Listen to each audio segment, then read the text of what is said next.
Welcome to Chocolate Cake for the Soul, a space to return to your truth, awaken your energy, and leave with deeper clarity. I'm Dewi, and I'm here to hold gentle yet powerful conversation on healing, intuition, and the unseen energy that shape our lives. Whether you're building a soulful business, navigating your inner wounds, or simply learning to trust your intuition again, you're exactly where you need to be. So find your favorite cozy corner and take a bite of chocolate cake for the soul together.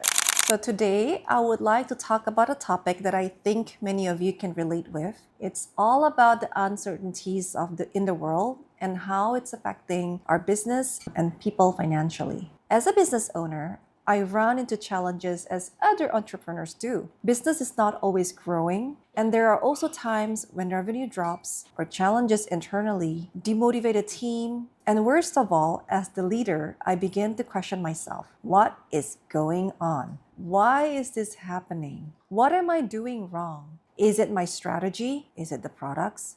Or maybe it's both. As founders and owners, you need to face all these questions while still keeping the company going. You still have responsibilities, you have overhead, you have salaries, people who depend on you. To all business owners, I salute you, as I know this is not an easy task. As this was all still going on, of course, it was a very difficult time for me. I faced many anxieties as I didn't know how I'm going to face the future. On top of it, to make things worse, I was in the middle of building my factory. And I received word that my bank loan is getting pulled, and I had 2 months to repay the loan. This might be your situation right now. I cannot tell you what to do, but I can share you how I got through it. So at that time, the most important key question for me was going inward and being very brutally honest with myself. First, I look at the business. Because survival was the first thing, I look at, am I overstaffed? And if it's a yes, it means that I need to streamline more processes, make things more efficient and productive. Am I spending money or energy that is not bringing in income or is not crucial? So these were some of the things that I look at first. And the second thing that I look at are the products. Is this not what the market wants? And again, you have to be very brutally honest with yourself. So I did studies, surveys, I get close to the customers, I listen to their feedbacks. There are products that work and products that are not working. Then I look at marketing and strategy. Do I need to pivot?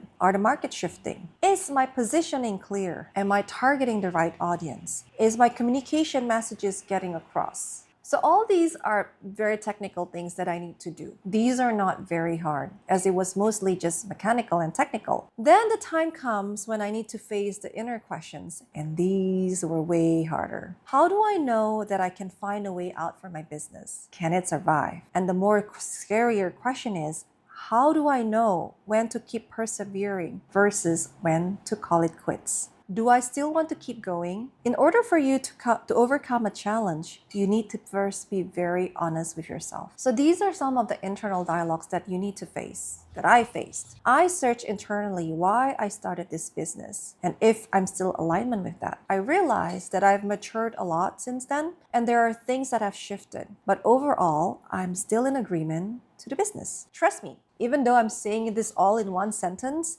the process took a very long time of internal work, untangling all the feelings, emotions, so that I can extract out my truth. And this took time. And then the question remains, so how do I know if I'm pushing for the sake of pushing through because I'm stuck inside versus knowing when to call it quits? And I think some of you might be in this position now. I find that this question is more difficult to answer. So finally, I realized that it's all simple. A business started because at one point in time, you're excited about it. That excitement then creates products, marketing, and selling, and it turned into what you call a business. When you started, there was no guarantee that it will all work, yet you did it anyway. Because that excitement energy wins over the uncertainty. Now it is not any different. Do I still feel excited about the business? Saying that I'm stuck inside is just a lie. Because if I really wanted to, I would have found a way out. It is so easy to lie to ourselves so we can continue to be a victim.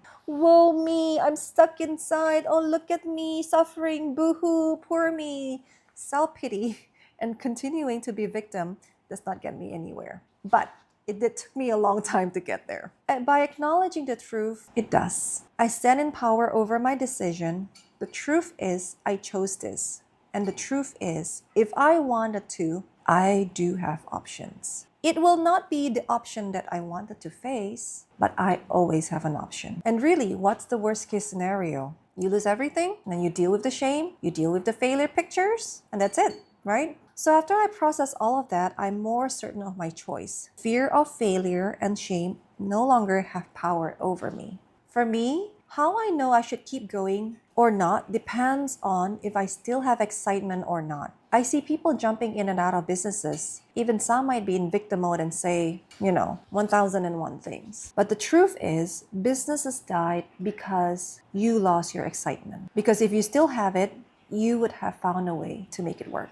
Not perfectly, but you would have made it work somehow. Through pivoting, through figuring out the market, through working through the internal communication, or finding the funding or the resources, whatever it may be. Having an excuse about the external world is sometimes easier than facing our truth. From here on, it became clear what I want, and so it's a lot easier to move. I like some aspects of the business, but there are some aspects that I don't like. And also, being the solo founder was lonely, and I really wanted to have someone to share this journey with me. So after I had more clarity, it was easier for me to take the right actions. And I found myself a business partner and other vendors to help me with aspects of the business that I did not enjoy and I feel like I'm not good at. I stick to what I enjoy, as doing the things that I don't enjoy drain me and make me lose my excitement. One other thing for me to do was to look at my financial reports. And this is very difficult for me because it would mean that I need to face the truth. The truth is that the company is not doing well. After lots of resistance and denials, I began to look the energy behind this. Why is it so difficult and painful for me? Oh, it turns out I'm not used to winning. I consider not winning as failure, and being a failure means I'm not good enough. And this was painful. So I began to process this, and trust me, it's a lot harder than it sounds. I had many weeks, months of anxiety attacks, and after I processed the failure pictures and worked through the energy to look at my financials, then I know what to do next. And the next part was equally difficult because I need to overcome my difficulty in asking for help. I began reaching out first to my husband, telling him my current situation, and I told my family, my dad, my close friends, and I began to reach out for help, and I still need the funding to complete my factory. Miracles happened. I began to feel lighter, knowing that I'm not alone, and there are people who care for me and was ready to help me. I secured some loans and somebody also helped me to secure another bank loan. So it's amazing how miracles just unfold the moment you're ready to ask for help and ready to receive. Trust that everything that happens is happening for you. Even though it might seem like a bad situation, it is still working out for you. Every single challenges you face, you get to learn another aspect of you. Some parts of you to heal, some limits we have to break, pain you have not released. At the end of the day, I realized that it doesn't matter what the business is because you can always create another one. What matters is having that clarity and vision of what you want and keeping the excitement alive. Let go of expectation and perfect pictures. Know that at the end of the day, there will always be a way, even if it's not what you expect it to be. In the meantime, enjoy the ride, let go of your worry and the need to control. Let the universe respond to your energy and help you make everything fall into place. Thank you for sharing this sacred pause with me today. If something in this episode stirred your heart or softened your edges, I'd love for you to subscribe, like, and share with someone you love, and leave a kind review. It helps this soul space reach those who need it most. Until next time, may you trust your inner voice, nourish your spirit, and treat yourself to something sweet.